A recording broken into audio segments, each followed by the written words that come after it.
এতিয়া শিৱসাগৰ চৰাইদেউত যিমানবিলাক গৈছে ঠিক আছে, মানৱীয়তা ৰক্ষা কৰি সকলোৱে গৈছে, কিন্তু প্ৰায়বিলাকে ছ'চিয়েল মিডিয়াত আপলোডো কৰি আছে যে মই যে দিছোঁ এই কথাটো বাহিৰত জানক। কিন্তু যদি দান কৰে, শাস্ত্ৰই কি কৈছে? দাতব্যমিতি যদ্দানম দিয়তে অনুপকাৰিণে দেশে কালে চ পাত্ৰে চ তদ্দানম সাত্বিকম স্মৃতম। আপুনি যদি কাৰোবাক দান দিছে, সপ্তদশ অধ্যায় 20 নম্বৰ শ্লোক গীতা, আপুনি তাৰ পৰা বিনিময় বিচাৰিব নোৱাৰে। অপকৰ্মবিলাক যেনেকৈ পৃথিৱীত কৰি আছে, মনে মনে কিয় কৰে? ঘোষ লয় মনে মনে, বেলেগ কামবিলাক চুৰ কৰিছে মনে মনে, ডকাইতি কৰিছে মনে মনে, অপকৰ্ম যত যিমান কৰিছে। যদি মই নিজে ভাগৱতৰ মতে চলাই নাই, তেতিয়াহ'লে মোৰ কথাবিলাকে আপোনালোকৰ হৃদয়ত প্ৰভাৱ পেলাব নোৱাৰিব।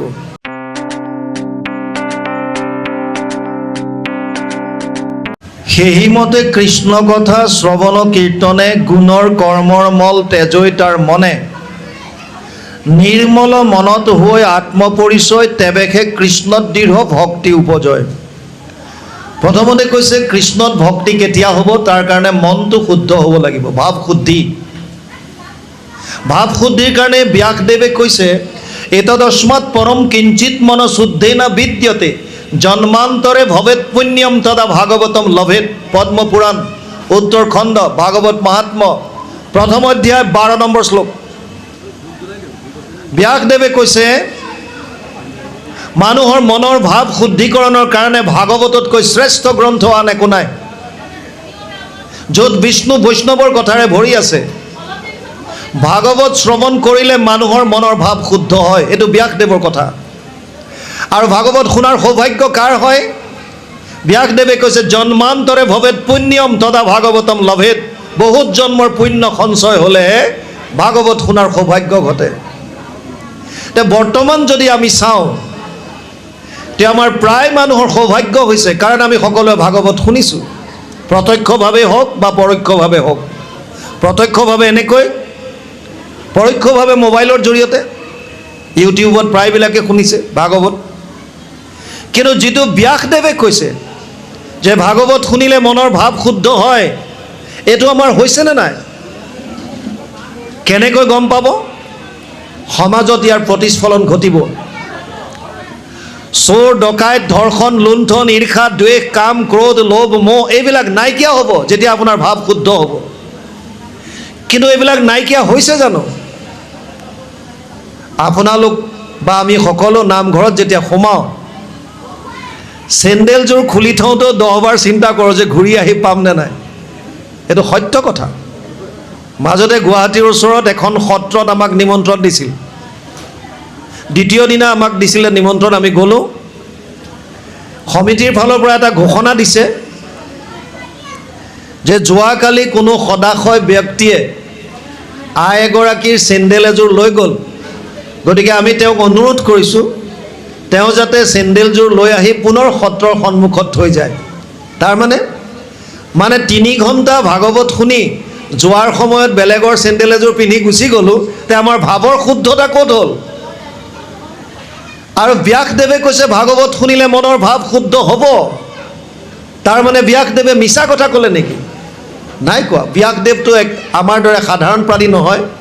ব্যাস নামে ভৈলা সত্যৱতীৰ সন্ততি, দেখিলাহা প্ৰজা ভৈলা অতি অল্পমতি, কৰিলা অনেক শাখা চাৰিও বেদৰ, পুৰাণ ভাৰত শাস্ত্ৰ নিৰ্মিলা বিস্তৰ। চতুৰ্বিংশতি অৱতাৰত গুৰুজনাই লিখি থৈ গৈছে ব্যাস 24 অৱতাৰৰ মাজৰ এজন। গতিকে ব্যাসে মিছা কথা কোৱা নাই। আৰু এইটো সত্য যে আমি শুনিছোঁ, শুনাৰ পাছতো মনৰ ভাৱ কিন্তু শুদ্ধ হোৱা নাই। তেতিয়াহ'লে কেনাটো ক'ত? প্ৰথম কাৰণ, আমি যেনেকৈ শুনো, যেনেকৈ শুনিব লাগে, হয়তো তেনেকৈ শ্ৰৱণ কৰা নাই। আনুষ্ঠানিকতা ৰক্ষা কৰি নিমন্ত্ৰণ দিছে কাৰণে গৈছোঁ, অলপ সময় আছোঁ কায়িকভাৱে, আৰু তাৰপাছত আমি গুচি আহিছোঁ। ভগৱান কৃষ্ণই অৰ্জুনক কৈছে যদি জ্ঞান লাভ কৰিব বিচাৰা, তেতিয়াহ'লে কেনেকৈ লাভ কৰিব পাৰিবা শুনা। শ্ৰদ্ধাৱান লব্ধতে জ্ঞানম তৎপৰে সংযতেন্দ্ৰিয়, জ্ঞানম লব্ধ পৰম শান্তিম চিৰেণ অধিগচ্ছতি। 4ৰ্থ অধ্যায় 39 নম্বৰ শ্লোক গীতা। হে অৰ্জুন, শ্ৰদ্ধাৱানজনে জ্ঞান লাভ কৰিব পাৰিব। যিসকল শ্ৰোতা, যিসকলে ভাগৱত আমি শুনিছোঁ, আমাৰ ভাগৱতৰ প্ৰতি শ্ৰদ্ধা আছেনে নাই? শ্ৰদ্ধা কেতিয়া আহিব? যেতিয়া ভাগৱতৰ মাহাত্ম্য গম পাব, যে মই যিটো শুনিছোঁ ইয়াৰ মহিমা কেনেকুৱা, মোৰ কি লাভ হ'ব, ভাগৱতত এনেকুৱা কি আছেনো? আমাৰ সনাতন ধৰ্মৰ মূল হৈছে বেদ। বেদ চাৰিটা, বেদৰ চাৰিটা অংশ আছে, ভাগ আছে। যিটো অংশত ইয়াৰ মন্ত্ৰবিলাক আছে তাক সংহিতা বুলি কয়। 1,00,000 মন্ত্ৰ আছে। ইয়াৰ পিছৰ অংশটো য'ত নীতিবিলাক আছে, যাগ যজ্ঞ পূজা পাতল কেনেকৈ কৰিব, সেই অংশটোক কৈছে ব্ৰাহ্মণ্য। তাৰ পিছৰ অংশটো হৈছে আৰণ্যক। আৰু বেদৰ অন্তিম অংশটো বা অন্তত থকা অংশটোৰ নাম হৈছে বেদান্ত। বেদৰ অন্তত যিখিনি আছে, যাক আমি উপনিষদ বুলি কওঁ। অনেক উপনিষদ আছে, তাৰ ভিতৰত 108খন প্ৰমুখ আৰু তাৰে 11খন জনপ্ৰিয়। বেদান্ত, যদি বেদৰ সাৰমৰ্ম জানিব বিচাৰে তেতিয়াহ'লে বেদান্ত অধ্যয়ন কৰিব লাগিব, উপনিষদসমূহ পঢ়িব লাগিব। তাত কি আছে, আত্মা কি, পৰমাত্মা কি, মই কোন, মই ক'ৰ পৰা আহিলোঁ, সমস্ত গম পাব তাত উপনিষদ। আৰু যিজন ব্যাসদেৱে বেদৰ বিস্তাৰ কৰিছে, ঋক সাম যজুৰ অথৰ্বৈক্য চতুৰ্বেদ ঊৰ্ধ্বতে 1:4-20, প্ৰথম স্কন্ধ 4ৰ্থ অধ্যায় 20 নম্বৰ শ্লোক ভাগৱত। ঋকবেদ, সামবেদ, যজুৰ্বেদ, অথৰ্ববেদ 4খন বেদ আছে বুলি কৈছে। যদিও ভাৰত পুৰাণম চ পঞ্চম বেদ উচ্যতে, মহাভাৰতৰ পুৰাণসমূহক পঞ্চম বেদ বুলি কৈছে।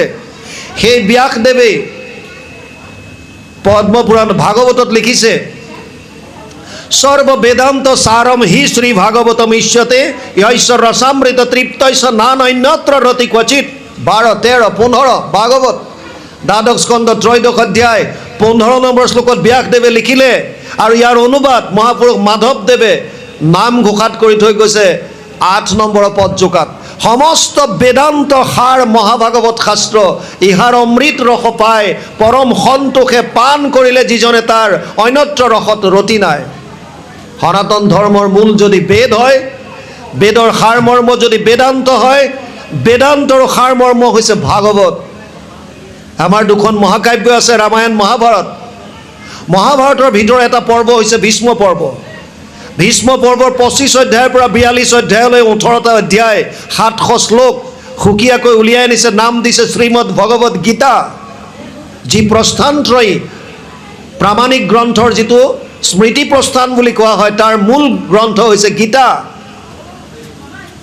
গীতা, মহাভাৰত, ৰামায়ণ, গীতা, উপনিষদ বা বেদান্ত, এই সমস্তৰ কথা আপুনি ভাগৱতৰ মাজত পাব।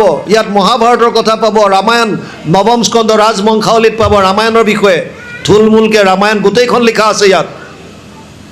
ইয়াত গীতাৰ তত্ত্ব পাব, ইয়াত বেদান্তৰ সাৰ পাব। এই সমস্তবিলাক বস্তু ভাগৱতৰ মাজত আছে। ভাগৱত শ্ৰৱণ কৰিলে 3টা তাপৰ পৰা আপুনি পৰিত্ৰাণ পাব পাৰিব। তাপত্ৰয় উন্মূলনম। ব্যাসে ইয়ালৈকো লিখিছে, কলৌ দোষ নিধে ৰাজন অস্তি এক মহান গুণ কীৰ্তনাদেৱ কৃষ্ণৈশ্ব মুক্ত সংগ পৰম ব্ৰজেত। 12:3-51, দ্বাদশ স্কন্ধ 3য় অধ্যায় 51 নম্বৰ শ্লোক। আৰু ইয়াৰ লগত মিলাজুলাকৈ মাধৱ পুৰুষে অনুবাদ কৰিছে, দোষৰ সাগৰ কলি তাকো পৰীক্ষিত ৰাজা, গুণ দেখি কৰিলা ৰক্ষণ, অন্ত্যজাতি পাতকীও কলিত তৰৈ সুখে মুখে কৰি কৃষ্ণৰ কীৰ্তন। ইমান ভাগৱতৰ মাহাত্ম্য আছে। গতিকে এই ভাগৱত যেতিয়া আমি শ্ৰদ্ধা সহকাৰে শ্ৰৱণ কৰিম, তেতিয়া আমাৰ মনৰ ভাৱবিলাক শুদ্ধ হ'ব। কিন্তু যেতিয়ালৈকে শ্ৰদ্ধা নাহে, যেনেকৈ শুনিব লাগে তেনেকৈ যদি আমি শ্ৰৱণ নকৰোঁ, আৰু দ্বিতীয় কথা হৈছে কাৰ পৰা শুনিছোঁ। শুনিলেইতো নহ'ব, আপোনাক যিজনে উপদেশ দিছে। এতিয়া যেনিবা ময়ে ভাগৱতৰ কথা কৈ আছোঁ, যদি মই নিজে ভাগৱতৰ মতে চলাই নাই, তেতিয়াহ'লে মোৰ কথাবিলাকে আপোনালোকৰ হৃদয়ত প্ৰভাৱ পেলাব নোৱাৰিব। শাস্ত্ৰত জানন্ত যিটো কৃষ্ণত ভকত, তান উপদেশে বোধ উপজে শিষ্য। শাস্ত্ৰক জানিব লাগিব, কৃষ্ণৰ ভক্ত হ'ব লাগিব নিজে। যদি আলোচনা কৰাসকলে নিজেই যদি নামানে, এতিয়া বহুতে ভাগৱতৰ কথা কয়, গীতাৰ কথা কয়, সৰ্বধৰ্মান পৰিত্যাজ্য মাম একম শৰণম ব্ৰজ অহম ত্ব সৰ্ব পাপেভ্যো মোক্ষয়িষ্যামি মা শুচ। 8শ অধ্যায় 66 নম্বৰ শ্লোক গীতা।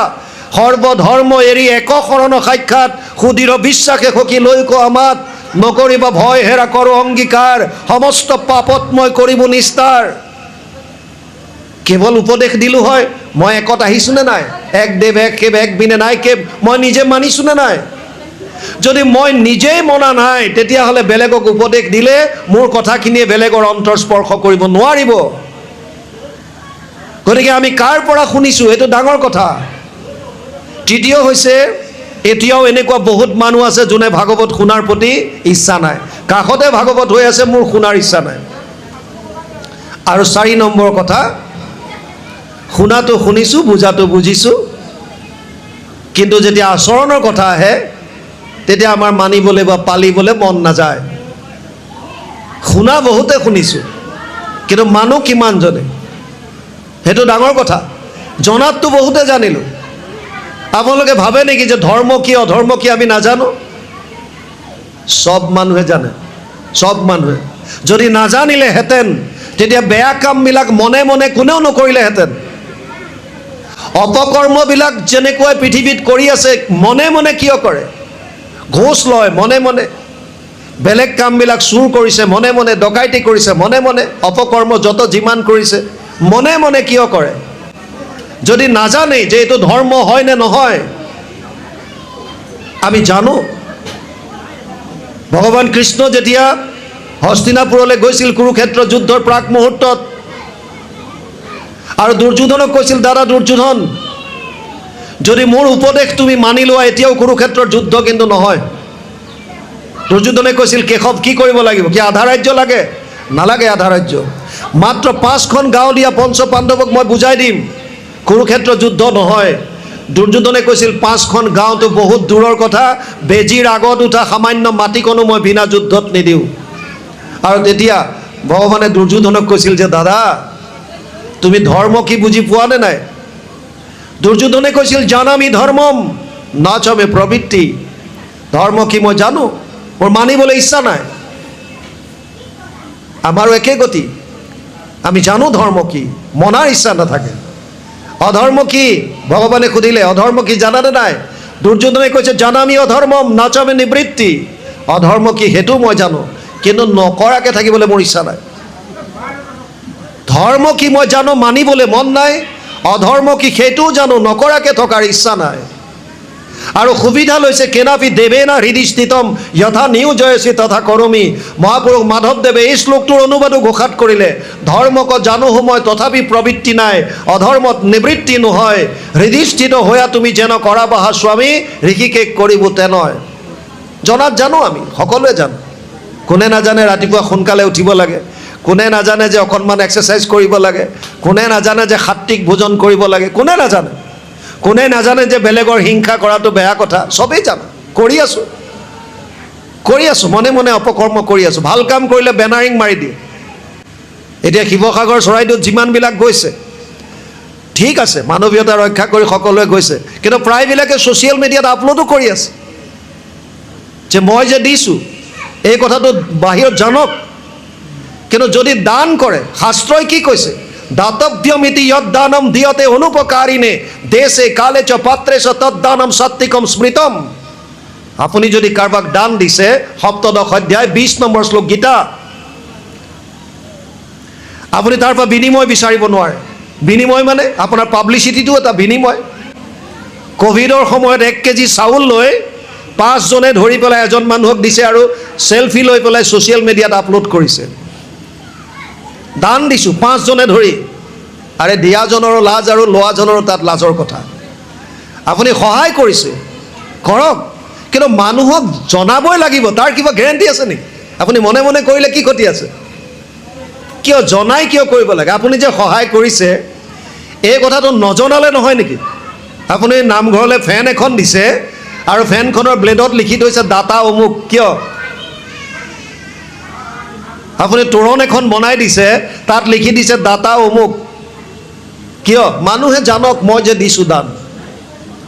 আৰু ইণ্টাৰেষ্টিং কথাটো শুনক, যদি দান দি পেলাই আপুনি আপোনাৰ নামটো যদি তাত লিখি থয়, তেতিয়া তাৰ ফলটো আপুনি লাভ কৰি আছে। কেনেকৈ? প্ৰচাৰ মাধ্যমৰ দ্বাৰা। যোনে মানুহে আপোনাৰ নামটো দেখিব, তাত ক'ব যে এইটো অমুকৰ ঘৰৰ পৰা দিছে, এইখন অমুকৰ ঘৰৰ পৰা বনাই দিছে। তাৰমানে আপোনাৰ প্ৰচাৰ হৈ আছে। আৰু যদি আপুনি যিটো দান দিয়ে যাক দিছে তেওঁক যদি হাতযোৰ কৰি কয় যে কোনো কাৰণত যাতে মোৰ নামটো পাব্লিছ হ'ব নালাগে, মই যে দিছোঁ এই কথাটো আনে জানিব নালাগে, বছ মই জাষ্ট দিব লাগে, দিছোঁ, ইমানেই কথা। এতিয়া কি হ'ব? এতিয়া ভগৱান বাধ্য হৈ যাব, অহম ভক্ত পৰাধীন হি অস্বতন্ত্ৰ এব দ্বিজ, 9:4-63 নৱম স্কন্ধ 4ৰ্থ অধ্যায় 63 নম্বৰ শ্লোক।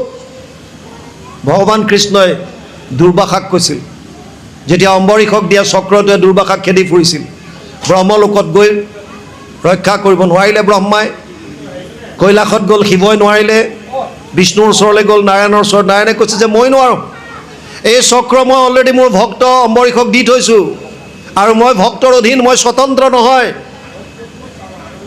আপুনি যদি দান দি পাহৰি যায়, আপুনি যদি যাক যেতিয়া যিটো বস্তু দিব লাগে সেইটো বস্তু দি পেলাই তাৰ পৰা যদি বিনিময় নিবিচাৰে, এতিয়া শাস্ত্ৰত কৈছে এক গুণ লগাইলে সহস্ৰ গুণ হয়, নাজানি মুগুদ হবে ধন সাঞ্চিত হয়। আপুনি এটা গুণ যদি লগাইছে তেতিয়াহ'লে তাৰ সহস্ৰ গুণ হিচাপে ৰিটাৰ্ণ আপুনি পাব, সেইটো ভগৱানে দিব।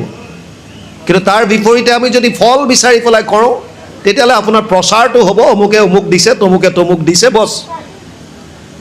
সেইকাৰণে এই কথাখিনিও আমি জানিবলগীয়া কথা শাস্ত্ৰৰ মাধ্যমৰ দ্বাৰা, কাৰণ শ্ৰৱণ কীৰ্তন কৰিলে মনৰ ভাৱ শুদ্ধ হ'ব। শুদ্ধ হ'লে আমি কেনেকুৱা কি কৰ্ম কৰিব পাৰিম, আনৰ হিংসা নকৰোঁ, বেলেগৰ প্ৰতি কোনো ধৰণৰ আমাৰ দ্বেষ্য ভাৱ নহা হ'ব, এই ঘটনাখিনি গোটেইখিনি আহিব। তাৰ কাৰণে ইয়াত কৈছে শ্ৰৱণ কীৰ্তন কৰাৰ লগে লগে মনৰ মলবিলাক চব নাইকিয়া হ'ব, আৰু তাৰ কাৰণে ব্যাসদেৱে কৈছিল ভাগৱতৰ শ্ৰৱণতকৈ শ্ৰেষ্ঠ একো নাই, ভাগৱতৰ শ্ৰৱণৰ দ্বাৰাহে মনৰ মলবিলাক শুদ্ধ হ'ব পাৰে। আৰু আমি আলোচনা কৰি আছিলোঁ ভাগৱতটো শুনি আছোঁ, তথাপিতো মনৰ মলবিলাক শুদ্ধ কিয় হোৱা নাই? তাৰ কাৰণ 4টা কাৰণ আমি আলোচনা কৰিলোঁ। যেনেকৈ শুনিব লাগে তেনেকৈ হয়তো শুনা নাই, যাৰ পৰা শুনিছোঁ তেওঁ হয়তো নিজেই ভাগৱতৰ কথা মনা নাই, হয়তো এতিয়াও কোনোৱে ভাগৱত শ্ৰৱণ কৰা নাই, আৰু শুনাটো শুনিছোঁ, বুজাটো বুজিছোঁ, আমাৰ কিন্তু মানিবলৈ ইচ্ছা নাই। এই কেইবাটা কাৰণত আমাৰ মনৰ ভাৱবিলাক শুদ্ধ নোহোৱাকৈ থাকিব পাৰে। ইয়াত কৈছে যেতিয়া কৃষ্ণ কথা সেইমতে কৃষ্ণ কথা শ্ৰৱণ কীৰ্তনে গুণৰ কৰ্মৰ মল তেজৈ তাৰ মানে মনে, তেতিয়া কি হ'ব? নিৰ্মল মনত হৈ আত্মপৰিচয়, তেবে সেই কৃষ্ণত দৃঢ় ভক্তি উপজয়। যেতিয়া মনৰ কামনা বাসনাবিলাক চব মলিনতাবিলাক নষ্ট হৈ যাব, নিজে উপলব্ধি কৰিব যে মই আচলতে শৰীৰ নহয়, মই আত্মা। আত্মা কোন? ভগৱানৰ অংশ। মামেবংশ জীৱলোকে জীৱভূত সনাতন, 15 অধ্যায় 7 নম্বৰ শ্লোকত ভগৱান কৃষ্ণক অৰ্জুনে কৈছে এই জীৱ মোৰ অংশ।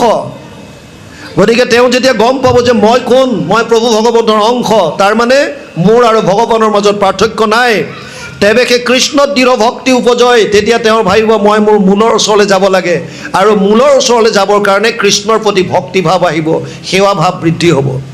ইয়াত কৈছে কৰ্মযুগত এসে হোৱে ভক্তিৰ উদয়, হেনয় মনত ৰাজা কৰিবা নিশ্চয়।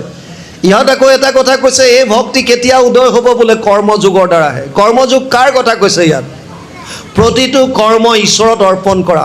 যদ কৰচি যদ অশ্নোচি যদ জুহচি দদাচি যদ তপস্যসি কৌন্তেয় তৎ কুৰুস্ব মদ অৰ্পণম, 9ম অধ্যায় 27 নম্বৰ শ্লোক গীতা। তাত কৈছে হে অৰ্জুন, তই যি কৰিছ, যি খাইছ, যি তপ কৰিছ, যি দান কৰিছ, সমস্তখিনি মোক অৰ্পণ কৰ। প্ৰতিটো মুহূৰ্তত প্ৰতিটো কৰ্ম মোক অৰ্পণ কৰি পেলাই তই কৰ। আৰু এইটো কেতিয়া আহিবগৈ? যেতিয়া আপোনাৰ কৃষ্ণৰ প্ৰতি ভক্তিভাৱ উদয় হৈ যাব। এতিয়া ইয়াত কৈছে এই কৰ্মযোগ আপুনি যদি প্ৰতিটো মুহূৰ্তত কৃষ্ণৰ প্ৰতি অৰ্পণ কৰি কৰ্ম কৰে, লাহে লাহে লাহে লাহে আপোনাৰ মন আৰু বুদ্ধি কৃষ্ণমুখী হ'ব।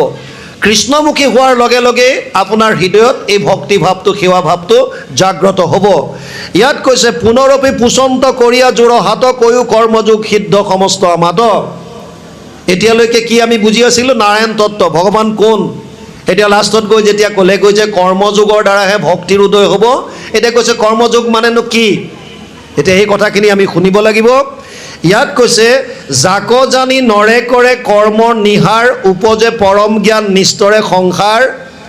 যাক জানি নৰে কৰে কৰ্মৰ নিহাৰ, যিটো বস্তু জনাৰ পাছত এই কৰ্মৰ ফলৰ পৰা তেওঁলোকে পৰিত্ৰাণ পাব, আৰু পৰম জ্ঞান তেওঁলোকৰ হৃদয়ত উপলব্ধি হ'ব, আৰু সংসাৰ সাগৰৰ পৰা পৰিত্ৰাণ পাব।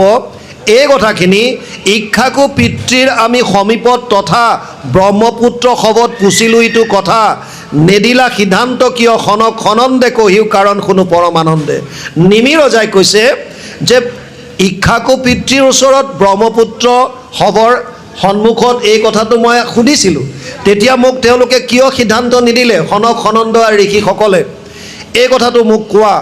এতিয়া ইয়াত কৰ্মযোগৰ বিষয়ে কৈছে, শুনি অৰ্বি সূত্ৰে সিদ্ধে দিলন্ত সিদ্ধান্ত শুনা সেইটো কথা চিত্ত কৰি উপশান্ত।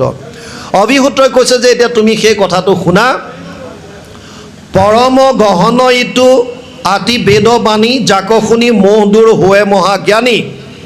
এইটো হৈছে পৰম এটা বেদৰ বাণী, অতি জ্ঞানী, পৰম গহন অতি গম্ভীৰ, ইটো বেদবাণী, এয়া বেদত লিখা কথা। যাক শুনি মোহ দূৰ হোৱে মহাজ্ঞানী, যাক শ্ৰৱণ কৰিলে মনৰ মোহবিলাক দূৰ হৈ পেলাই মহাজ্ঞানী হ'ব পাৰিব। কৰ্ম কি অকৰ্ম কি তাৰ বিষয়ে ইয়াত এতিয়া কৈছে। বেদে যাক বিহি আছে তাকে বুলি কৰ্ম, বেদে যাক নিষেধিলে সেহিটো অকৰ্ম, বিহিত নাচৰি হয় বিকৰ্ম পাতেক, এই তিনিবিধ কৈলোঁ তোমাত প্ৰত্যেক। তিনিবিধ কৰ্মৰ কথা ইয়াত আলোচনা কৰিছে। গীতাটো ভগৱান কৃষ্ণক অৰ্জুনে প্ৰশ্ন কৰিছিল, কিম কৰ্ম, ভগৱান কৃষ্ণই কৈছিল কিম কৰ্ম কিম অকৰ্ম এতি কবই অতি অত্ৰ মোহিত। কি কৰ্ম কি অকৰ্ম এইবিলাকৰ ওপৰত ডাঙৰ ডাঙৰ ঋষিমুনিসকলো মোহিত হৈ আছে, আৰু সেই কথাখিনি মই তোমাক আজি ক'ম। তত্তে কৰ্ম প্ৰবক্ষ্যামি যত জ্ঞাতোৱা মোক্ষসে অশুভাত, মই তোক সেই কৰ্মৰ বিষয়ে আজি ক'ম, যাক গম পোৱাৰ পাছত পৰম সিদ্ধি পৰম মুক্তি লাভ কৰিব পাৰিবি। ইয়াৰ বিষয়ে এতিয়া ইয়াত কৈছে, বেদে যাক বিহি আছে তাকে বুলি কৰ্ম। কৰ্ম কাক কৈছে? যিটো কৰ্ম কৰাৰ বিষয়ে বেদে বিধি দিছে। বেদত দুটা বস্তু আছে, শাস্ত্ৰত যদি আপোনালোকে চায় তাত দুটা কথা পাব, এটা হৈছে বিধি, এটা হৈছে নিষেধ। মানে এটা ডু আৰু ডোন্টছ বুলি কয়, বৰ্তমান ইংৰাজীত যদি কয় এইটো কৰিবলগীয়া, এইটো মানা কৰিছে। আপুনি ডাক্তৰৰ তাত গৈছে, ডক্তৰে আপোনাৰ গোটেইবিলাক ব্লাড শ্লাড টেষ্ট কৰিলে, কৰি পেলাই ৰিপৰ্ট পোৱাৰ পাছত দেখিলে যে আপোনাৰ চুগাৰ বাঢ়িছে, ডায়েবেটিছে পালে, তেতিয়া আপোনাক টেবলেট দিব আৰু আপোনাক কিছুমান কথা ক'ব, এইখিনি আপুনি মানিব, এইটো টেবলেট আপুনি নিয়মীয়াকৈ খাব, বা ইনচুলিন আপুনি ল'ব, ৰাতিপুৱা এঘণ্টা খোজ কাঢ়িব বা আবেলি আধা ঘণ্টা খোজ কাঢ়িব, এইখিনি হৈছে বিধি। ইয়াৰ কাষতে আপোনাক নিষেধ দিব। কি দিব? যে আপুনি মিঠা নাখাব, আপুনি মিঠা নাখাব, এইটো হৈছে নিষেধ। বিধিখিনি মানিবলৈ দিছে, নিষেধটো আপোনাক কৰিবলৈ হাক দিছে। যদি আপুনি ভাবে যে মই দুইটা কৰি যাম, তেতিয়াহ'লে তাৰ পৰা লাভ নহ'ব। আপুনি যদি ভাবে যে মই মেডিচিন খাইছোঁ কাৰণে মই মিঠাইও খাই থাকিব পাৰিম, সেইটো নহ'ব। আপোনাক যিটো দিছে মেডিচিন লওক, কিন্তু আপুনি মিঠাইটো পৰিত্যাগ কৰক বা এইটো নাখাব, এইটো নিষেধ। সেইকাৰণে বেদে যাক বিহি আছে তাকে বুলি কৰ্ম, বেদে যাক কৰিবলৈ কৈছে সেইটোক কৈছে কৰ্ম, বেদে যাক নিষেধিলে সেইটো অকৰ্ম, বেদে যাক কৰিবলৈ হাক দিছে সেইটোক অকৰ্ম বুলি কৈছে। বিহিত নাচৰি হয় বিকৰ্ম পাতেক, কৰিবলৈ দিয়া কৰ্মবিলাক নকৰাকৈ থকাৰ কাৰণে সেইটো কি হৈছে বুলি কৈছে? পাতক হয় বুলি কৈছে, বিকৰ্ম পাতেক হয়। এই তিনিবিধ কৈলোঁ তোমাত প্ৰত্যেক। তোমাত মই এতিয়াই তিনিবিধ কৰ্মৰ কথা ক'লোঁ। এতিয়া ভাগৱতৰ মতে কৰ্ম অকৰ্ম আৰু বিকৰ্ম কি? কৰ্ম হৈছে বেদে যাক কৰিবলৈ কৈছে, অকৰ্ম কাক কৈছে? যিবিলাক বেদে নিষেধ কৰিছে।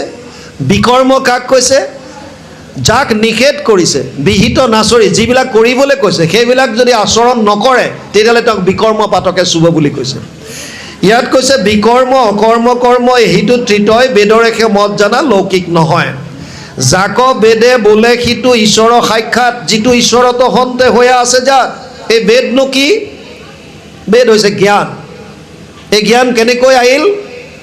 জগত সংহৰি সুতি আছা নাৰায়ণ, প্ৰথম নিশ্বাসে বাজ বইলা বেদগণ। বেদস্তুতি কীৰ্তন গুৰুজনাই লিখিছে, প্ৰথম কীৰ্তনতে লিখিছে। যেতিয়া জগত সংহাৰ কৰি প্ৰভু ভগৱন্ত যোগনিদ্ৰাত আছে, তেওঁৰ নিশ্বাসত এই জ্ঞান বাহিৰলৈ আহিল, আৰু এই জ্ঞান ভগৱন্তই নিজে ব্ৰহ্মাৰ হৃদয়ত দিছিল। তেনে ব্ৰহ্ম হৃদয় আদি কবয়ে, তেওঁৰ হৃদয়ত নিজে স্থিত হৈ পেলাই বেদৰ জ্ঞান দিছিল ব্ৰহ্মাক, আৰু তাৰ পাছত ব্ৰহ্মাৰ দ্বাৰা ক্ৰমাগতভাৱে শ্ৰৱণৰ দ্বাৰা বিয়পি আহি আছিল এই বেদৰ জ্ঞান। শেষত ব্যাসদেৱে ইয়াক বিস্তাৰ কৰিছে। ব্যাসৰ আচল নাম হৈছে কৃষ্ণ দ্বৈপায়ন বাদ্ৰায়ণ। কৃষ্ণ দ্বৈপায়ন বাদ্ৰায়ণে বেদৰ বিস্তাৰ কৰাৰ কাৰণে তেওঁৰ আন এটা নাম হৈছে বেদব্যাস। ইয়াত এতিয়া কৈছে ইহাৰ বেদৰেহে মত জানা লৌকিক নহয়, যাক বেদে বোলে সিটো ঈশ্বৰৰ সাক্ষাৎ, যিটো ঈশ্বৰত হন্তে হৈ আছে জাত। এই বেদ ক'ৰ পৰা সৃষ্টি হ'ল? ইয়াত কৈছে ঈশ্বৰৰ পৰাই সৃষ্টি হৈছে। পদে কৈছে ইহাৰ অৰ্থত মোহ হোৱে মহাজ্ঞানী, বেদৰ তত্ত্বক পাইব আনকূৰ্ণ প্ৰাণী। এই বেদৰ তত্ত্বসমূহ বুজিব পৰাটো ইমান সহজ নহয়। কৰ্ম অকৰ্ম কি এইবিলাক জানিব পৰাটো ইমান সহজ নহয়। বিভিন্ন শাস্ত্ৰত ইয়াৰ বিভিন্ন ধৰণে মত দিছে। এতিয়া আমি যিটো কৰ্মৰ কথা কৈছোঁ, যিটো অকৰ্মৰ কথা কৈছোঁ, এইটো ভাগৱতৰ মতে কৈছোঁ। বেলেগ শাস্ত্ৰত অকৰ্মৰ কথাটো অলপ বেলেগ ধৰণে আছে। গতিকে ইয়াত যি ধৰণে আছে আমি সেই ধৰণে আপোনালোকক কৈছোঁ। এতিয়া ইয়াত কৈছে ইহাৰ অৰ্থত মোহ হোৱে মহাজ্ঞানী, বেদৰ তত্ত্বক পাইব আনকূৰ্ণ প্ৰাণী। ডাঙৰ ডাঙৰ মহাজ্ঞানীসকলো ইয়াত মোহিত হয়। কিম কৰ্ম কিম অকৰ্মেতি কবয়ো অপিয়ত্ৰ মোহিত। ৪ৰ্থ অধ্যায় ১৬ নম্বৰ শ্লোক গীতাত অৰ্জুনক কৈছে, হে অৰ্জুন, কি কৰ্ম কি অকৰ্ম। ইয়াত ডাঙৰ ডাঙৰ মহান মহান কবি মানে জ্ঞানীসকলো ইয়াত মোহিত হৈ গৈছে। তেওঁলোকেও আচল তত্ত্বটো উদ্ধাৰ কৰিব পৰা নাই। আৰু সেইকাৰণে এটা কথা কৈছে, যাৰ যেন মতি কহে বেদক ব্যাখ্যান। যাৰ যেনেকুৱা মন, যাৰ যেনেকুৱা বুদ্ধি, তেওঁলোকে সেইমতে বেদৰ ব্যাখ্যান কৰিলে, যাৰ কাৰণে আজি সমাজত আমাৰ মাজতে বিভিন্ন ধৰণৰ সম্প্ৰদায়ৰ সৃষ্টি হৈছে।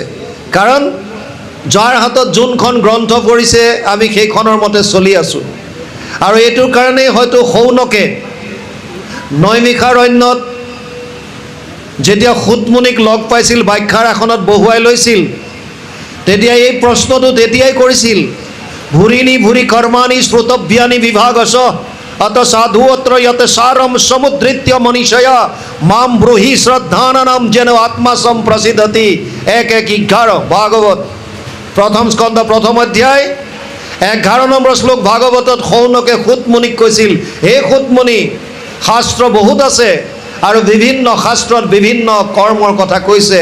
ভূৰিণী ভূৰি কৰ্মাণি শ্ৰোতব্যানি বিভাগশ। শাস্ত্ৰ বহুত আছে আৰু বিভিন্ন কৰ্মত বিভিন্ন মতৰ কথা কৈছে, বিভিন্ন শাস্ত্ৰত বিভিন্ন কৰ্মৰ কথা কৈছে। গতিকে তুমি যিহেতুকে শাস্ত্ৰজ্ঞ, তুমি সমস্ত শাস্ত্ৰ জানা, সেইকাৰণে সমস্ত শাস্ত্ৰৰ সাৰ মৰ্মটো উদ্ধাৰ কৰি আমাক কলিযুগৰ মানুহৰ পৰম কল্যাণ সাধনৰ অৰ্থে এনেকুৱা এটা উপায় দিয়া, যিটো শাস্ত্ৰৰ সাৰ হ'ব, যিটো সমস্ত শাস্ত্ৰৰ সাৰ মৰ্ম হ'ব, এইটো উদ্ধাৰ কৰি আমাক কোৱা। আৰু তেতিয়া সূতমুনিয়ে শৌনক আদি ২৮ সহস্ৰ ঋষিৰ আগত কৈছিল, সবেই পুংসাম পৰো ধৰ্ম যত ভক্তিৰ অধোক সজে অহেতুকি অপ্ৰতিহত যত আত্মা সম্প্ৰসিদ্ধতি। ১:২:৬ প্ৰথম স্কন্ধ ২য় অধ্যায় ৬ নম্বৰ শ্লোকত সূতমুনিয়ে শৌনক আদি ঋষি সমস্তক কৈছিল, হে শৌনক আদি কৰি সমস্ত ঋষি, কলিযুগৰ মানুহৰ পৰম কল্যাণৰ অৰ্থে কৰিবলগীয়া প্ৰধান কৰ্মটোৱে হৈছে কৃষ্ণত একান্ত ভক্তি। কিন্তু এই ভক্তি কেনেকৈ কৰিব? দুটা চৰ্ত বান্ধি দিছিল। এটাক কৈছে অহেতুকী আৰু আনটো হৈছে অপ্ৰতিহত। অহেতুক মানে নিষ্কাম। আপোনালোকে পাব এয়া বেদৰ বিহিত কৰ্মখিনি ফলৰ আশা দেখুৱাই কেনেকৈ মানুহৰ হতুৱাই কৰাই কৰাই তেওঁ যেতিয়া অভ্যাসত পৰিণত হ'ব, তাক পাছত আকৌ নিষ্কামভাৱে কৰিবৰ কাৰণে কৈছে। আৰু শেষত এই কৰ্মৰ পৰা বিৰগতি হৈ তেওঁ ভক্তিত অহাৰ কথা কেনেকৈ বুজাব, এইখিনি আপোনালোকে ইয়াত শেষৰ ফাললৈ পাব। ইয়াত এতিয়া কৈছে যে তুমি কৰ্মযোগ জিজ্ঞাসী আছিলা শিশৱত, বালক সময়ে তাকো বুজিবা কি মত। যেতিয়া নিমি ৰজাই কৈছিল যে এই কথাখিনি মই পিতৃ ইক্ষাকো সুধিছিলোঁ ব্ৰহ্মসত্ৰত, আৰু তেতিয়া তেওঁ মোক এই কথাখিনি সনক সনন্দ আৰু ঋষিসমূহ নক'লে। কাৰণটো কি? এতিয়া ইয়াত কৈছে, অভিহূত্ৰ নামৰ যিজন নৱসিদ্ধৰ মাজত এজন সিদ্ধ, তেওঁ কৈ আছে যে যি সময়ত তুমি কৰ্মযোগ জিজ্ঞাসী আছিলা, জানিব বিচাৰিছিলা, বালক সময়ে তাকো বুজিবা কি মত। ডাঙৰ ডাঙৰ মহাজ্ঞানীবিলাকেই য'ত মোহিত হয়, তুমি শিশু অৱস্থাতে কেনেকৈ বুজিবা? পৰম দুষ্টৰ কৰ্মযোগ আতিশয়, তুমিও তৈখানি শিশু ইক্ষাকো তনয়। এই কৰ্মযোগ অতি দুষ্টৰ, ইয়াক বুজিব পৰাটো অতি মাৰাত্মক কঠিন। সেইকাৰণে সেইটো বুজিবৰ কাৰণে তুমি যিহেতুকে শিশু আছিলা, সেইকাৰণে এহি ভাবি নকহিলে সি কথা তোমাত সেই কৰ্মযোগ আগবে কহিব সাক্ষাৎ। সেইকাৰণে তোমাক সেই সময়ত এই কৰ্মযোগৰ বিষয়ে নক'লে, কিন্তু যিহেতুকে এতিয়া তুমি ৰজা হ'লা, উপযুক্ত হৈছা, গতিকে এতিয়া তোমাৰ আগত আমি সেই কৰ্মযোগৰ কথা ক'ম। জীমত গহন কৰ্ম শুনা পৰিচ্ছেদ, শিক্ষা দে মূঢ়ক পৰোক্ষবাদে ভেদ, স্বৰ্গ সুখ আধি লোভ লগাই প্ৰথমত, প্ৰৱৰ্তান্ত অজ্ঞানিক সকাম কৰ্মত। এয়া আমি কোৱা কথা নহয়, ভাগৱতে কৈছে। কৰ্মযোগৰ কথা ক'বলৈ যাওঁতে ইয়াত লিখিছে, প্ৰথমতে কি কৰে, স্বৰ্গ সুখ আদি লোভ লগাই প্ৰথমত, যে তুমি এইটো কৰিলে স্বৰ্গলৈ যাব পাৰিবা, আৰু মানুহ স্বভাৱে লম্পট বিষয়ত অনুৰাগ, স্বৰ্গ পাইব বুলি ৰংগে কাটে সংসচাক। ভাবিছে স্বৰ্গ পালে মই চব পাই যাম, কিন্তু তেওঁলোকে বুজা নাই যে স্বৰ্গও যে চিৰস্থায়ী নহয়, স্বৰ্গটো সদায় থাকিব নোৱাৰে। পুণ্য ক্ষয় ভৰিলে পুনৰ নৰকত মজৈ, পুণ্য ক্ষয় হ'লে পুনৰ নৰকত আহিব লাগিব, এই কথাটো বুজি নাপায়। কিন্তু মানুহক লোভ লগাই দিলে, এইটো কাম কৰা, এইখিনি যাগ যজ্ঞ পূজা পাতল এনেকৈ বলি দিয়া, অমুক কৰা তমুক কৰা, এনেকৈ কৰিলে তুমি স্বৰ্গ লাভ কৰিব পাৰিবা। এই স্বৰ্গৰ লোভটো দেখুৱাই তেওঁলোকক ঈশ্বৰমুখী কৰিব বিচাৰিলে প্ৰথম অৱস্থাত। ইয়াত কৈছে স্বৰ্গ সুখ আদি লোভ লগাই প্ৰথমত, প্ৰৱৰ্তান্ত অজ্ঞানিক সকাম কৰ্মত। যিবিলাক কামনা বাসনাযুক্ত কৰ্ম, এই সকাম কৰ্মত তেওঁলোকক প্ৰৱৰ্তালে। ভুঞ্জীবু বিশিষ্ট ভোগ লোভিয়া স্বৰ্গক, হেনয় কামনা কৰি অৰ্চে ঈশ্বৰক। জীৱই কি ইচ্ছা কৰিলে তেতিয়া, যে স্বৰ্গ লাভ কৰিলে মই পৰম আনন্দত লাভ কৰিব পাৰিম, বহুত সুখ তাত ভোগ কৰিব পাৰিম, এনেকুৱা কামনা বাসনা মনত লৈ তেওঁলোকে ঈশ্বৰ অৰ্চনা কৰাত লাগিল। বাঢ়ৈ প্ৰীতি বেদৰ শুনিয়া ফলশ্ৰুতি, পাছে সেই কৰ্মে তাৰ সাধিবে মুকুতি, যেন পিতৃ শিশুক লাডুৰ লোভ দেই, তাক পাইব বুলি শিশু ঔষধ প্ৰিয়। সুন্দৰ উদাহৰণ দিছে। যেনেকৈ আপুনি সৰু ল'ৰা ছোৱালীক যেতিয়া তিতা জাতীয় কিবা ঔষধ খুৱাবলগীয়া হয়, তেতিয়া মৌত মিলাই দিয়ে, বা লাডু এটাত আপুনি দেখুৱালে যে লাডুটো খা বুলি কৈ তাৰ ভিতৰত ঔষধ মিলাই খুৱাই দিয়ে। ঠিক তেনেকৈ বেদৰ কৰ্মবিলাক কৰাইছে স্বৰ্গৰ আশাটো দেখুৱাই, যে তহঁতে এইটো কৰিলে অমুক পাবি, সেইটো কৰিলে সেইটো পাবি। এনেকৈ কৰোঁতে কৰোঁতে কৰোঁতে কৰোঁতে তেওঁলোক যেতিয়া ঈশ্বৰমুখী হ'ব, ইয়াৰ পাছত কি হয়গৈ, পাছে খণ্ড লাডুৱে গৰ্ভৰ ৰোগ হৰয়, সেইমতে অজ্ঞানী বেদৰ শিক্ষা ধৰয়। পাছত মিলিত ঔষধ থকা সেই লাডুৱে যেনেকৈ গৰ্ভৰ ৰোগ হৰণ কৰে, সেইমতে অজ্ঞানীবিলাকেও বেদৰ শিক্ষাটো গ্ৰহণ কৰে। উদ্দেশ্য কি, যে স্বৰ্গ সুখ পাব। কিন্তু পাছত গৈ বেদে কি ক'লে, পাছে বেদে বোলে এৰা ইষব কামনা, নিষ্কামে কৰিবা এক কৃষ্ণ দৰ্পণা। শেষত গৈ বেদে কি ক'লেগৈ, যে এইবিলাক কামনা বাসনা এৰা, নিষ্কামভাৱে কৃষ্ণত অৰ্পণ কৰা। প্ৰত্যেকটো বস্তু যদ কৰচি যদ অশ্নচি যদ জুহচি দদাচি যদ তপস্যুচি কৌন্তেয় তৎ কুৰুস্ব মদৰ্পণম। সেইকাৰণে আমিবিলাকেও যিবিলাক ভক্তি মাৰ্গতো আছোঁ, অভ্যাস কৰিব লাগে জীৱনৰ প্ৰতিটো কৰ্ম আমি যাতে ঈশ্বৰত অৰ্পণ কৰোঁ। আপুনি ৰাতিপুৱা শোৱাৰ পৰা উঠিছে, ঘপকৈ বিচনাৰ পৰা নানামি 1 মিনিট সময় বিচনাত বহক, আৰু আপোনাৰ যিজন প্ৰভু ভগৱন্তৰ হৃদয়তে আছে, এওঁক আপুনি এবাৰ প্ৰাৰ্থনা কৰি কওক, হে প্ৰভু, দিনটো তোমাৰ চৰণত অৰ্পণ কৰিলোঁ। তাৰ পাছত আপুনি দিন আৰম্ভ কৰক। আপুনি ক'ৰবাত যাব বিচাৰিছে, আপুনি হাতযোৰ কৰি কওক, হে প্ৰভু, এই যাত্ৰা তোমাৰ চৰণত অৰ্পণ কৰিলোঁ, আৰু তাৰপিছত আপুনি যাওক। আপুনি কিবা খাবলৈ লৈছে, হে প্ৰভু, এই অন্নমুঠি তোমাৰ চৰণত অৰ্পণ কৰিলোঁ। কিয় ভগৱানক কিয় অৰ্পণ কৰিব লাগে? কাৰণ গীতাত অৰ্জুনক কৈছে, অহম বৈশ্যানৰ ভূত্বা প্ৰাণীনাম দেহমাশ্ৰিত, প্ৰাণ অপান সমাযুক্ত পঞ্চমন্যম চতুৰ্বিধম। ৫দশ অধ্যায় 14 নম্বৰ শ্লোক গীতা। হে অৰ্জুন, মই প্ৰত্যেকজন মানুহৰ শৰীৰত বিৰাজমান আছোঁ। কেনেকৈ? বৈশ্যানৰ হিচাপে, যঠৰগ্নি হিচাপে। তেওঁলোকে যি 4 ধৰণৰ ভোজন কৰে, 4 ধৰণৰ, চোবাই খায়, চুপি খায়, পি খায় বা চেলেকি খায়। এই 4 ধৰণৰ অন্ন, 4 ধৰণৰ অন্ন মই উদৰত থাকি পেলাই তাক হজম কৰোঁ বা ডাইজেষ্ট কৰোঁ। গতিকে সেইকাৰণে যিজন ভগৱানে আপোনাৰ মোৰ উদৰত থাকি আমি গ্ৰহণ কৰা অন্নখিনি পাচন কৰে, হজম কৰে, সেইজনক অৰ্পণ কৰাটো আমাৰ কৰ্তব্য। সেইকাৰণে আমি কৰিব লাগে। ৰাতি শোৱাৰ সময়তো আপোনালোকে মোবাইল চাই চাই পেলাই নুশুই 5 মিনিট আগত হ'লেও মোবাইলটো নিৰ্দিষ্ট জেগাত থৈ অকণমান সময় বহক আৰু সেই সময়কণতো হাতযোৰ কৰি ভগৱানক প্ৰাৰ্থনা কৰি কওক, হে প্ৰভু, যদি অজানিতে দিনটোত মোৰ দ্বাৰা কিবা অপৰাধ ৰৈ গ'ল, সেই সৰ্ব অপৰাধ তুমি ক্ষমা কৰিবা আৰু ৰাতিটো মই তোমাৰ চৰণত অৰ্পণ কৰিছোঁ। ভগৱানৰ চৰণত অৰ্পণ কৰি শুৱক। কাল চিৰহানে হে খাৰা তোক কিয় চোৱে নিচিন্ত, মৃত্যু মূৰৰ শীতনত তাণ্ডৱ কৰি আছে, তই নিশ্চিন্ত মনে কেনেকৈ শুব পাৰিছ? আৰু কি হ'ব? অৰ্পণ কৰি পেলাই ৰাতি শুলে যদি কিবা কাৰণত, ভগৱানে নকৰক, কিন্তু এনেকুৱা ঘটনা ঘটে। এনেকুৱা বহুত মানুহ আছে যোনে ৰাতি শুই থাকে, ৰাতিপুৱা সূৰ্য উদয় দেখা নাপায়। আছেনে নাই তেনেকুৱা? ৰাতি শুই থাকোঁতেই বিচনাতে শেষ, ৰাতিপুৱা আৰু সাৰ নাপায়, মানে খতম, হাত ভৰি টাইট হৈ গ'ল, গমেই নাপালে কেতিয়া ওলাই গ'ল আত্মা। তেতিয়া কি হ'ব? ভগৱানে গীতাত কৈছে, অন্তকালে চ মামেবম স্মৰণ ভুক্ত কলেবৰম ইয় প্ৰয়াতি স মদভাৱম ইয়াতি নাস্তৈত্ৰ সংশয়।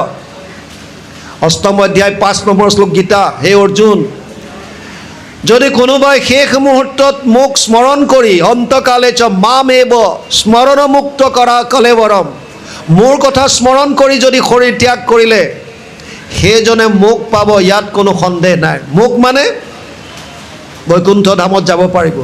ন তদ ভাসয়তে সূৰ্য না শশাঙ্ক না পাবক, যদ গত্বা না নিবৰ্তন্তে তদ ধাম পৰমম মম।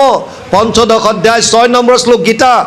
হে অৰ্জুন, মোৰ যিখন ধাম, তাত এইবিলাক চন্দ্ৰ সূৰ্যই প্ৰকাশিত কৰিব নালাগে, স্বপ্ৰকাশিত হৈ থাকে, আৰু জ্বলে জীৱ যোৱাৰ পাছত তাৰ পুনৰ আৰু আগমন নাই। বুজি পাইছেনে? য'ত গত্বা না নিবৰ্তন্তে, জ্বলে এবাৰ যোৱাৰ পাছত আৰু পুনৰ ঘূৰি আহিব নালাগে। গতিকে সেইখন স্থান পাব পাৰিব কেতিয়া? যদি অন্তকালত ঈশ্বৰৰ স্মৰণ কৰে। এতিয়া আপোনাৰ মোৰ কাৰণে ৰাতি শোৱাৰ প্ৰাক মুহূৰ্তত যেতিয়া আমি জাগ্ৰত অৱস্থাত থাকোঁ, সেইকণ সময়ত যদি ঈশ্বৰৰ নাম লৈ আমি শুইছোঁ আৰু আমাৰ টোপনিতে যদি আমাৰ মৃত্যু হ'ল, আমাৰ কাৰণে অন্তকাল কোনটো হ'ব? যিটো সময়ত আমি সাৰ পাই আছিলোঁ। টোপনিয়ে মৰণে সমান। আপুনি সাৰ পাই থকা সময়ত ঈশ্বৰৰ নাম লৈছিল, ঈশ্বৰৰ কথা স্মৰণ কৰি আপুনি ৰাতি শুইছে। গতিকে ঈশ্বৰক স্মৰণ কৰি যিহেতুকে শুইছে, টোপনিতে যদি আপোনাৰ আত্মা ওলাই গ'ল, অৰ্থাৎ আপোনাৰ মৃত্যু হ'ল, তেতিয়াও আপুনি পৰম গতি লাভ কৰিব পাৰিব। গীতাত 8ম অধ্যায় 5 নম্বৰ শ্লোকত এই কথাটো সুন্দৰভাৱে কৈছে। আৰু এনেৰে সাধাৰণভাৱে এইটো আমাৰ যেতিয়া মৃত্যু হয়, তাৰ প্ৰাক মুহূৰ্তত যদি ঈশ্বৰৰ কথা স্মৰণ কৰে, শেষ মুহূৰ্তত যদি নাৰায়ণৰ নাম ল'ব পাৰে, তেতিয়াহ'লে সেইজনে পৰম গতি লাভ কৰিব পাৰিব। এতিয়া ইয়াত কৈছে, পাছে বেদে বোলে এৰা ইহব কামনা, নিষ্কামে কৰিবা এক কৃষ্ণত অৰ্পণা, সেহি কৰ্মে কৰাই বিষয়ত বিৰকতি, উপজাইবে মাধৱত পৰম ভকতি। লাহে লাহে লাহে লাহে কি হ'ব? কৰ্মত বৈৰাগ্য ভাৱ আহিব। নিষ্কাম যেতিয়া হৈ যাব, এতিয়া যে মানুহবিলাকে যাগ যজ্ঞ পূজা পাতল এইবিলাকত যে কৰি আছে বা বিভিন্ন দেৱ দেৱীৰ ওচৰলৈ গৈছে, কিয় যায়? সত্যটো কি? এইটো আমি কোৱা কথা নহয়, ভগৱান কৃষ্ণই অৰ্জুনক কৈছে গীতাত, কাম স্থিৰ স্থিৰ হিত জ্ঞান প্ৰপদ্যন্তে অন্য দেৱতা, তম তম নিয়মম আস্থায় প্ৰকৃত্য়া নিয়তা স্বয়া। 7ম অধ্যায় 20 নম্বৰ শ্লোক গীতা। অৰ্জুনক কৈছে, হে অৰ্জুন, যিবিলাক মানুহৰ জ্ঞান কামনা বাসনাই অপহৰণ কৰি ল'লে, যিবিলাক মানুহৰ জ্ঞান কামনা বাসনাই অপহৰণ কৰি ল'লে, সেইসকল ব্যক্তিহে আন আন দেৱতাৰ ওচৰত পূজা কৰিবলৈ যায়। তো আমি কোৱা নাই? 7ম অধ্যায় 20 নম্বৰ শ্লোক গীতাত কৈছে। আৰু তাত আৰু এটা বৰ ইণ্টাৰেষ্টিং কথা কৈছে, যো যো য়ম য়ম তনুম ভক্ত শ্ৰদ্ধয়া অৰ্চিতুম ইচ্ছাসি, তস্যা তস্যা অচলা শ্ৰদ্ধা তামেৱ বিদ্যাম্যহম। 7ম অধ্যায় 20 নম্বৰ শ্লোকত ভগৱান কৃষ্ণই অৰ্জুনক কৈছে, হে অৰ্জুন, যি যি মানুহে যোন যোন দেৱতাৰ প্ৰতি আসক্ত হৈ তেওঁলোকক ভক্তি কৰিব বিচাৰে বা পূজা কৰিব বিচাৰে, মই তেওঁলোকৰ হৃদয়তে যিহেতু অন্তৰ্যামী ৰূপে থাকোঁ, সেইসকল ব্যক্তিক সেইবিলাক দেৱতাৰ প্ৰতি আৰু আকৃষ্ট কৰাই দিওঁ, যা বেটা সেইফালে। কিন্তু সেই দেৱতাবিলাকে ফলটো দিব পাৰিবনে নাই? তেওঁ ভগৱানে কৈছে, স তয়া শ্ৰদ্ধয়া যুক্ত তস্য আৰাধনা মিহতে লভতে চ ততঃ কামান ময়েব বিহিতান হিতান। সপ্তম অধ্যায় 22 নম্বৰ শ্লোকত কৈছে, হে অৰ্জুন, যোন মানুহে যি দেৱতাক শ্ৰদ্ধা সহকাৰে সেৱা পূজা কৰিব, সেইসকল দেৱতায়ো তেওঁলোকক সেইটোহে ফল দিব পাৰিব যিটোৰ অনুমোদন মই কৰি দিম। অৰ্থাৎ ৰিকমেণ্ডেশ্যন ভগৱানে দিব, নহ'লে তেওঁলোকৰ নিজস্ব একোৱেই নাই, ক'ৰ পৰা দিব? চব মায়াৰ বন্ধনত আছে। সেইকাৰণে ইয়াত এই কথাখিনি জনাৰ পাছত যেতিয়া কোনোবা এজনে প্ৰথমতে বেদৰ বিহিত কৰ্মবিলাক কৰি কৰি কৰি কৰি শেষত যেতিয়া বেদে নিষ্কামভাৱে কৰিবলৈ ক'ব, তেওঁ লাহে লাহে কৰ্মৰ প্ৰতি বিৰক্তি ভাৱ আহিব, আৰু তেতিয়া কি হ'ব? উপজাইবে মাধৱত পৰম ভকতি, তেতিয়া ভক্তিভাৱ জাগ্ৰত হ'ব। পৰম অজ্ঞানী হোৱা যিটো দুষ্ট চিত্ত নকৰে ইষব কৰ্ম বেদৰ বিহিত, যাইবে সিটো বিকৰ্ম পাপত অধোগতি, মৰি মৰি উপজিবে যাতনাৰ প্ৰতি। তো যিসকলে এই স্বৰ্গসুখ লাভ কৰিবৰ কাৰণে কৰ্মযুগত যোৱাৰ পাছত এই কৰ্মখিনি কৰিবলগীয়াখিনি নকৰে আচৰণ, তেওঁলোক বিকৰ্ম পাতকত ভুগিব। কোনবিলাক? ইয়াত শেষত বৰ সুন্দৰভাৱে এটা কথা কৈছেগৈ, যিটো নিয়মিলে মন তেজী অহংকাৰ, ইটো কৰ্মযুগত তাৰে সেই অধিকাৰ। এই কৰ্মযুগত অধিকাৰ কাৰ আছে? যিজনে মন সংযম কৰিব পাৰিলে, অহংকাৰৰ ওপৰত কণ্ট্ৰল কৰিব পাৰিলে, সেইসকলৰ কাৰণেহে এইটো দিছে। আপোনাৰ মোৰ কাৰণে ভক্তি যোগ, তাৰ বাহিৰে বেলেগ উপায় নাই। সেইকাৰণে ইয়াত কৈছে, যিসকলে মন বুদ্ধি অহংকাৰৰ ওপৰত, যিটো নিয়মিলে মন তেজী অহংকাৰ, অহংকাৰ ত্যাগ কৰি মনৰ ওপৰত যোনে সংযম কৰিব পাৰিলে, সেইসকলৰহে ইটো কৰ্মযুগত তাৰে সেই অধিকাৰ। এই কৰ্মযুগত সেইজনৰহে অধিকাৰ আছে। গতিকে এই কথাখিনি শুনাৰ পাছত এই বস্তুটো আমি জানি ল'ব লাগিব, নহ'লে লিংকটো নাথাকিব। লিংকটো নহ'লে নাথাকে। কথাখিনি ভাগৱতে কি কৈছে, শেষত গৈ পেলাই এই কথাটো কৈ দিলে যে যোনে মনৰ ওপৰত কণ্ট্ৰল কৰিব পাৰিলে, যাৰ অহংকাৰ ত্যাগ কৰিব পাৰিলে, সেইসকলেহে এই কৰ্মযুগত অধিকাৰ আছে। এতিয়া মনক কণ্ট্ৰল কোনে কৰিব পাৰে? মানুহৰ মনলৈ 24 ঘণ্টাত 1200ৰ পৰা 60,000টা চিন্তা আহে বা ভাৱ আহে। ইয়াৰ 80টা বেয়া চিন্তা, কেৱল 20টা, শতকৰা 20টা ভাল চিন্তা। এই মনক সংযম কৰিব পৰাটো আপোনাৰ মোৰ বাদ দিয়ক। স্বয়ং অৰ্জুন, যি নৰনাৰায়ণ ৰূপে অৰ্জুন আৰু কৃষ্ণ ৰূপে আহিছিল, সেই নৰ অৰ্জুনে কৈ থৈ গৈছে, চঞ্চলম হি মন কৃষ্ণ প্ৰমাথি বলবৎ দৃঢ়ম, তস্যাহম নিগ্ৰহম মন্যে বায়ুৰিব সুদুষ্কৰম। 6ষ্ঠ অধ্যায় 34 নম্বৰ শ্লোক গীতা। হে কেশৱ, মোৰ মনটো অতি চঞ্চল। যেনেকৈ বায়ুক প্ৰতিৰোধ কৰাটো কষ্টকৰ, তেনেকৈ মনক সংযম কৰাটো অতি কষ্টকৰ। যদি বায়ুক প্ৰতিৰোধ কৰিব পাৰোঁ, তথাপিতো মনক সংযম কৰিব নোৱাৰোঁ। আৰু ভগৱানে স্বীকাৰ কৰিছিল, অসংশয় মহাবাহু মনো দুৰ্নিগ্ৰহম চলম, অভ্যাসেনতো কৌন্তেয় বৈৰাগ্যেন চ গুজ্যতে। 6ষ্ঠ অধ্যায় 35 নম্বৰ শ্লোক গীতা। হে অৰ্জুন, তোৰ কথাত কোনো সংশয় নাই। অসংশয় মহাবাহু মনো দুৰ্নিগ্ৰহম চলম, মনটো কণ্ট্ৰল কৰাটো অতি কষ্টকৰ, ইয়াত কোনো সন্দেহ নাই। কিন্তু হে অৰ্জুন, যদি কোনোবাই অভ্যাস কৰে, সংসাৰৰ বিষয়ৰ প্ৰতি যদি বৈৰাগ্য ভাৱ আনে, তেতিয়াহ'লে তেওঁ লাহে লাহে লাহে লাহে মনৰ সংযম কৰিব পাৰিব। অভ্যাসটো কি? শ্ৰৱণ কীৰ্তন। সেইকাৰণে গুৰুজনাই এই সমস্ত বস্তুবিলাক চাই আমাক এটা বস্তু দি গ'ল, এক শৰণ হৰিনাম ধৰ্ম, এক দেৱ এক খেৱ এক বিনে নাই কেৱ, অৰ্থাৎ কৃষ্ণই পৰম দেৱ। তেওঁৰ ওচৰলৈ কেনেকৈ যাম? ভক্তি মাৰ্গৰ দ্বাৰা। ভক্তি কেনেকৈ কৰিম? ভকতৰ সংগত প্ৰভু ভগৱন্তৰ লীলাসমূহ শ্ৰৱণ কীৰ্তন কৰা, সমস্ত প্ৰাণীত বিষ্ণুময় ভাৱ ধাৰণ কৰা, উচ্চ নীচ জাতি ভেদ এইবিলাক ত্যাগ কৰি অভিন্নান্য চক্ষুষা হোৱা, আৰু সমস্ত ভূতৰ প্ৰতি বিষ্ণুময় জ্ঞান, কুকুৰ শৃগাল গৰ্দৰ ভৰ আত্মা ৰাম জানিয়া সবাকো পৰি কৰিবা প্ৰণাম, এই তত্ত্বটো উপলব্ধি কৰিবলৈ দিলে। ইয়াৰ পাছত এতিয়া কৈছে, হেন জানি নিয়মীয়া আপোনাৰ চিত্ত কৰিব সাত্বিক কৰ্ম বেদৰ বিহিত, চাৰিয়া কামনা কৰি অৰ্পণা ঈশ্বৰে পাইবেক পৰম সিদ্ধি, তেবে সিটো নৰে। সাত্বিক কৰ্ম কৰাৰ কথা কৈছে, যিসকলে মন নিয়োজন কৰিব পাৰিলে, বিষয় বাসনা এইবিলাক ত্যাগ কৰিব পাৰিলে, তেওঁলোকক কৈছে যে এতিয়া কি কৰিব? সাত্বিক কৰ্ম কৰিব। কেনেকৈ? বেদে যিখিনি বিহিত কৰিছে। চাৰিয়া কামনা কৰি অৰ্পণা ঈশ্বৰে, মনৰ কামনা বাসনা ত্যাগ কৰিবলৈ কৈছে। অহেতুকী অপ্ৰতিহত। সুত মুনিও শৌনক আদিক এইটোৱে কৈছে, সবেই পুংসাম পৰো ধৰ্ম যত ভক্তি ৰহুক অধুক সজে অহেতুকী অপ্ৰতিহত যেন আত্মা সম্প্ৰসিদ্ধতি 1-2-6 প্ৰথম স্কন্ধ 2য় অধ্যায় 6 নম্বৰ শ্লোক ভাগৱত। তাত কৈছে, হে শৌনক আদি ঋষি সমস্ত কলিযুগৰ পৰম ধৰ্ম এটাই, এইটো হৈছে কৃষ্ণত একান্ত ভক্তি। কিন্তু কেনেকৈ কৰিব এই ভক্তি? প্ৰথম কৈছে অহেতুকী, নিষ্কামভাৱে। দ্বিতীয়টো কি দিলে?